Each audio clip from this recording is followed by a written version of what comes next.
ఎవరైనా దొంగలో, రౌడీలో, గుండాలో మీ ఇళ్లలోకి వచ్చి మీ ఇంటిని ధ్వంసం చేసి మీ ఆడవారిని భయభ్రాంతులకు గురి చేసి సస్తామో బతుకుతామో తెలియని పరిస్థితి కల్పిస్తే మీ మనసుకు బాధ అనిపించదా? భయం అనిపించదా? మరి ఎక్కడ న్యాయం ఇది? మీ ఇంట్లో ఆడోళ్ళైతే, మీ కుటుంబ సభ్యులైతే ఒకలాగా, మా కుటుంబ సభ్యులైతే, మా ఇంట్లో ఆడోళ్ళైతే ఒకలాగనా?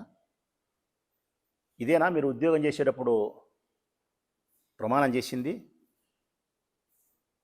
మేము చట్టానికి ప్రతినిధులమై రక్షణ కల్పిస్తాం, సమాజాన్ని శాంతియుతమైన వాతావరణంలో ఉంచగలుగుతాం, నిష్పక్షపాతంగా, నిజాయితీగా, బంధుత్వాలకు లేకుంటే స్నేహాలకు లేకుంటే డబ్బుకు అధికారానికి లోబడకుండా నిజాయితీగా పనిచేస్తామని మీరు చేసిన ప్రమాణం ఏమైపోయినాయి?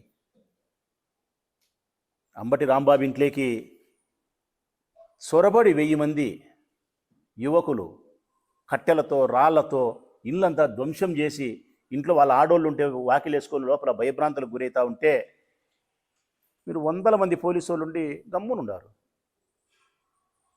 ఒక్కని మీదన్నా మీరు లాఠీ చార్జ్ చేసినారా?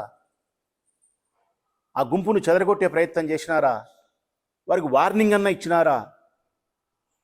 ఒక్క మాటన్నా పరుషంగా వాళ్ళని మాట్లాడినారా? కరెక్ట్గా చెప్పాలంటే సినిమా